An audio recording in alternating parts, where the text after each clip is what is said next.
Bismillahirrahmanirrahim. Assalamu alaikum. I'm Sohail Zindani and I'm back with yet another episode of In Conversation with Sohail Zindani. And today we have somebody who I simply just don't need to introduce in Pakistan. Somebody who we love so dearly, our very own, our very favorite, Ron Kaufman. Ron, welcome to the show. Mwah, nice to be with all of you. Pakistan, so many friends, so many colleagues over so many years. Nice to have this privilege to be with you again. Thank you, Ron. I think this is so generous of you. And I tell you, we are really waiting for you. I hope you remember just before this lockdown thing, we were in conversation trying to see the prospect of how we can have you here. But now, hopefully, let's do it virtually. Sohail, you have me here. Here I am. Here you are. Wonderful, wonderful. So thank you, Ron. Let's begin this conversation. And the first thing I want to ask you, Ron, is where were you when Singapore was locked down? My wife and I were on a cruise off of the coast of South America. We had boarded a ship in Brazil and gone down south through Argentina, through the Magellan Straits. We were coming up the coast of Chile, and then Chile closed the border. No more ships could dock because of the coronavirus. There were no virus on our ship, but they closed the border. So we had to go back the other way, back through the Magellan Straits, back up into Argentina, and Argentina closed the border. And then Uruguay said, you cannot come, but we'll give you food, we'll give you fuel. And we went to Brazil. And finally in Brazil, we could get off. When we got off the ship, after being at sea for 3 weeks, we flew via London to Singapore. But by that point, Singapore had said anyone who comes from the United Kingdom, mandatory 14-day quarantine. So we went from a quarantine on the ship for 3 weeks to a quarantine in a tiny hotel room for 2 weeks, where the maximum distance was 6 steps. And then finally we're released and able to come back to our home in good health and to the great joy of being able to see trees and be able to walk down. So we're so happy to be back and healthy in Singapore. Wonderful, wonderful. I'm glad, because when I saw your picture, I was like, oh my God, where is he?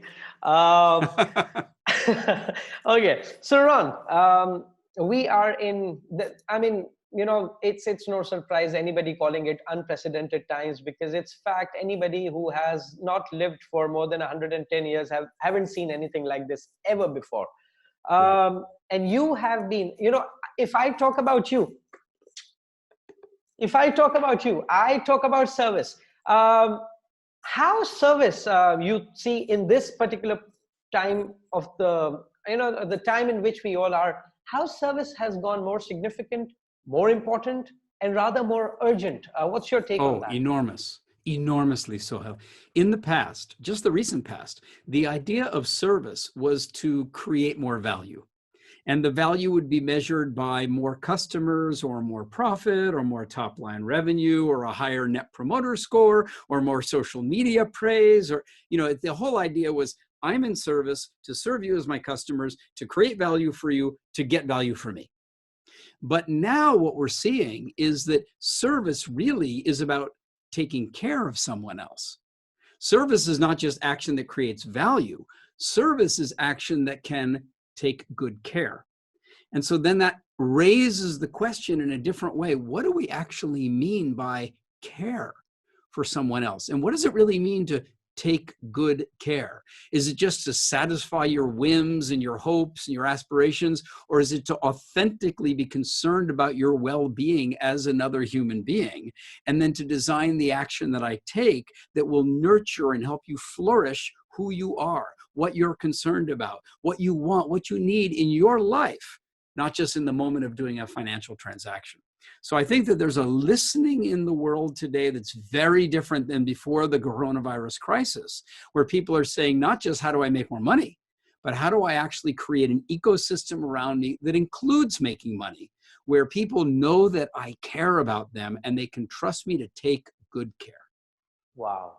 I think this element of care, and so very rightly pointed out by you, that this space, this time has actually given us that. I guess it's a kind of a litmus test in terms of what we have been saying about care and now how we are practicing that care. And I think generosity in this case will get so important. So Ron, one of the most important things in terms of service education, as you put up, one of the most important things that we all have known is your service building blocks. And Yes. so now looking at those, at that structure, Yes. what do you think, where should be the priority right now, right there? Okay. Well, I think first of all, we must accept that this architecture, which I created for building a strong, sustainable, successful ecosystem, an environment, a culture of uplifting service, of continuous service improvement, this is not being taught in school. And so even if it's something as fundamental as what does service mean? So then the definition I created, service is taking action to create value for someone you care about. What does care mean? Care is concern for someone's future well-being, not just the present moment, but the future that they're living into as well. And all of the educational principles in order to provide continuous service improvement. You can see it behind me here on both sides. Yes. Yeah. It's not taught in school, and so we have a responsibility, a necessity in the community, in the workplace, in the neighborhood, in the family, to bring this up and teach it to our young, and to remind ourselves as well. So there's a definition, but then there's also principles. Now, on top of that foundation, you have what we call the 12 building blocks. And these are areas of activity that encourage and reinforce and remind and educate and enable and encourage people every day to be focused on taking good care of other people, to be focused on creating value through service. Those are the 12 building blocks that you can see. And then in the top, in the roof, is the behavior of the leaders. It could be the leader of a family, the leader of a team, the leader of a community, a government, a company. And what are those role models that are necessary for you as a leader? Now, you can find out a lot more about this at my website, which is upliftingservice.com. And of course, you can find me on YouTube and on LinkedIn, where there are videos and other documents that you can easily access for free to learn more about this. Right. So if you have to highlight, what are a few behaviors in service leadership? Because I think if I talk in context to, so there are industries which have been completely shattered, at least as of now. So you talk about the hospitality, the travel, completely shattered. And then you have industries which are partially affected, like banking and telecom, particularly on the retail side of the business, and the utility companies for that matter. And then we have very limited industries which have just skyrocketed. So we're talking on Zoom. So, you know, but what in different industries that we talk about, let's talk about the industry at the bottom, which has been completely crushed. Hammered completely. What would be the Take outlook hospitality. Yes. Take hospitality. Yes. Completely dependent upon travel. Completely dependent on people feeling confident and comfortable to take the money they have and the time they have and the physical body they have and put it on an airplane and go someplace else and stay in someone else's hotel room that you've cleaned up for me, etc. So when we got back from Brazil and we were in quarantine in that hotel room in Singapore, I received an email from the hotel in Brazil that we had stayed in 3 weeks earlier. And it said, we're reaching out to once again say, thank you so much for coming here. We know that in the current era, no one's going to be traveling anytime soon, but we want you to know that we care about you. And we're glad to notice from your social media that you've arrived home safely. When was the last time you ever heard of a hotel doing that? And then they said, during this time, we wonder if you would also help us to take care for our future. If you would go on to TripAdvisor and leave a review about it, we would so much appreciate that, not only for the future in terms of future travelers, but for the morale and the enthusiasm of our staff here in Brazil. And I got this message. I thought, oh my God, this is authentic. This is genuine. This is them caring about me and asking me to care about them. Now, when you think about the future and when travel does open up again and when there is vacationing again, that kind of authentic connection is something that needs to be built now. And that was a good example of one hospitality company that is building it now. This is wonderful. And what would you say to companies like, say, banks? You've been into Pakistan, you worked with banking and the telecom sector, particularly when you visited here in Pakistan. What's your take on that? Where, you know, the retail side has suffered, but in general, things are okay. Well, let me respond to that, not so much in terms of industry, but in terms of situation. Yeah.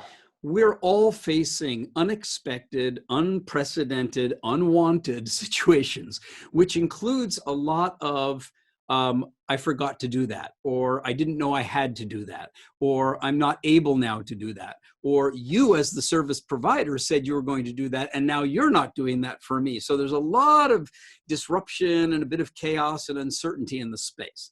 So one of the building blocks here is called service recovery. What do you do when things go wrong? How do you turn an oops into an opportunity? And the fundamental lesson in that is that your way of thinking about it as a service provider cannot be, how much is this going to cost me? It cannot be, whose fault is this? It cannot be, is that customer lying? It cannot be, well, that was the customer's fault, not our fault. None of those instinctive reactions are going to help. It's not going to help the situation. It's certainly not going to help into the future. So what you want to do whenever something goes wrong is use that as an opportunity right now to lean into that situation and say, oh my gosh, I'm really authentically, sincerely sorry that this happened. If I was in your situation, I would feel that way too. Let me see what I can do right now to, first of all, fix the issue. Let's address the problem. Let me get that. Okay, now that I've done that, let me again express to you how much I appreciate that you're our customer. How sorry I am that that happened. How glad I am that we could set things right. And don't stop there. Because in a service recovery situation, you actually have an opportunity to increase loyalty now and into the future by doing that little something extra. So it may be something like, you know, we know that this was an unexpected situation. And so what we wanted to do is on your next purchase, please use this coupon code and you can enjoy a reduction of 10%.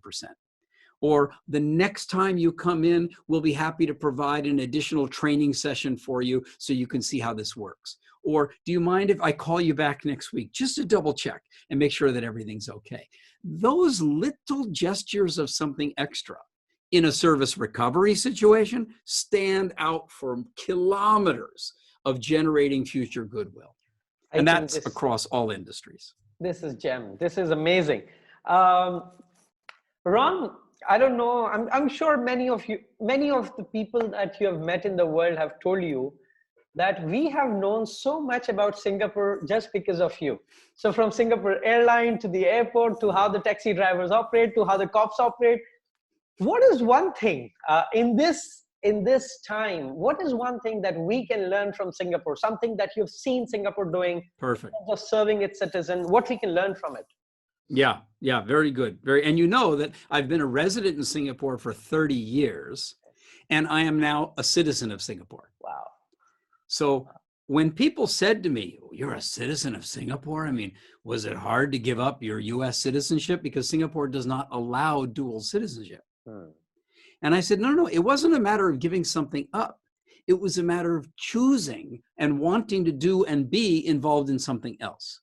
And so one of the characteristics of this country that I think is it's a role model. It's an iconic example. Now, granted, it's an easy example because it's so small, but it is the pluralism and the community focus for care and well-being of everyone. So for example, in this country, whether you're a very rich person or you're not, whether you are somebody who works at the front line or in the boardroom, whether you are a Muslim or you're a Hindu or you're a Buddhist or you're a Taoist or you're a Christian or whatever it may be, no matter what your background, family history was or your mother native tongue, Singaporean is something that was invented. It didn't exist that many years ago. It was literally invented. And so today, people who live here and say, I'm a Singaporean. And they, other people like say, you don't look like a Singaporean. Well, what is a Singaporean supposed to look like except somebody who's chosen to do and to be that? And so I say it's a role model because if I look at the world today, what are we? We're a collection of people who come from different traditions, different histories, different ethnicities, different religious and educational backgrounds, different cultures, different professions, but we are all in this together.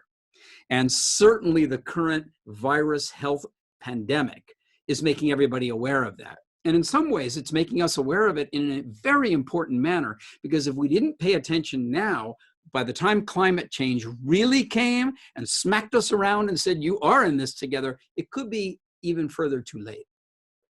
Right. So in some ways, this shift from the let's just all go buy fashion, let's just all go travel, let's just all go buy a bigger car, to maybe we should be working from home.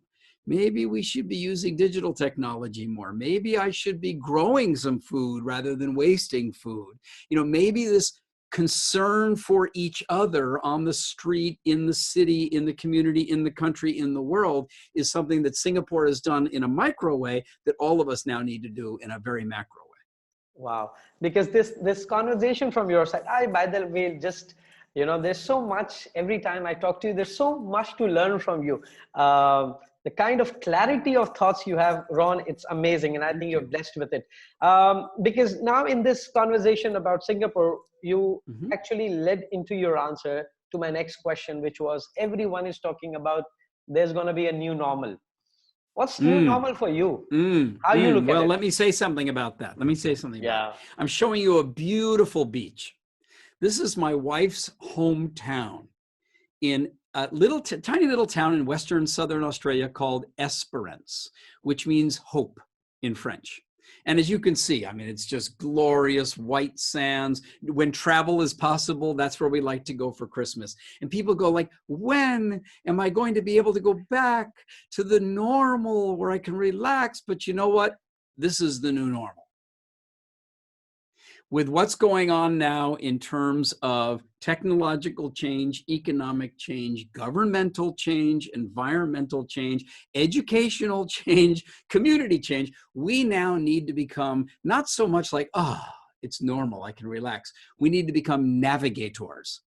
People who will always be more alert, always be more adaptive, always be more thinking about what's coming up on the right, what's coming up on the left, what resources do I have, who else can I collaborate with? And of course, we want it to settle down. And I think there will be a new, maybe it's a next semi-normal, but I wouldn't say, therefore, you can be ever again complacent. Because the speed of change, the exponential rate of change is so fast that to say, okay, we're back to normal again, you're already in a less advantageous position for the future. Yeah, and I'm sure you agree, or I don't know, why am I sure that you agree? That the kind of a bureaucratic, I call it bureaucratic constipation that many organizations have. How easy you find this to happen, you know, how easy it is, because I recently was part of a town hall meeting with a client, and the CEO started telling what needs to be done. And for a town hall of 1 hour, 30 minutes, he told everyone what to do. Talk. Right. I mean, when you talk about bureaucracy, well, there's one. And you know, that just happens to be the situation, you know, in the United States. But the reality is we're also authentic. You know, we live in an organic world. We are not here as just authority positions. We're not just here as institutions. We have positions of authority. We have institutions, but we are also organic creatures. And, you know, the good news is that we live in an ecosystem that supports us. The tragic nature of life is that nobody's going to be here forever. And so we need to be able to learn, how do you tap upon all of the talent in the room? How do you encourage discussion and conversation amongst and between people of different backgrounds, different perspectives, different points of view, so we can listen to each other and design and come up with new and better ways to go forward together? Right. Oh God, this was so good. There was so much of learning. And you know what, Ron, one thing that I've learned from you in this meeting, in this conversation, is how to use Zoom better. So you're just amazing. You're a fantastic teacher, always. Well, thank you. Thank you so much.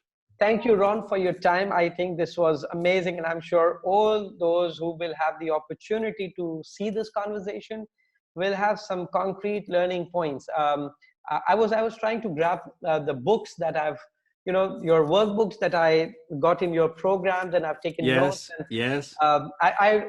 I will wish that all these people who listen to this conversation get some notes done, and I think it's good to share with others as well. So Ron, Well, thank let you. me say one more thing. Let me say one more thing, Sohail, which is that Please. there was a consequence to being trapped on the boat for 3 weeks and then quarantined in the hotel room, because it was like going into a cocoon for a caterpillar. And literally what happens in a cocoon is the caterpillar dissolves. And then out of the protein-rich soup eventually emerges a completely new life, a butterfly. And in a certain way, at this point in my life, when I look forward into the future, customer service matters. Service excellence is a great thing to work on, but that's not enough. This issue of authentic care, teaching people, what does it mean to take good care? What should you care about? Why do we care? What does it mean to be human in the world today? These things aren't being taught very well in school. And so you've given me several compliments as an educator, and I want to thank you for that. And I want to let you know I'm dedicating the rest of my life to education for the well-being of humanity. And so if there's anyone listening to this that wants to know more about that, go to my website at ronkaufman.com, subscribe to the newsletter, and I'll keep you in touch in the years to come. Wonderful. Thank you, Ron. And I really hope that we get you soon here in Pakistan, virtually even. But I'm sure a lot of our clients would love to learn from you, as they've always enjoyed. So thank you, Ron. Thank you for your time, your generosity of knowledge. God bless you. Thank you, my friend. God bless you. See you again. Thank you.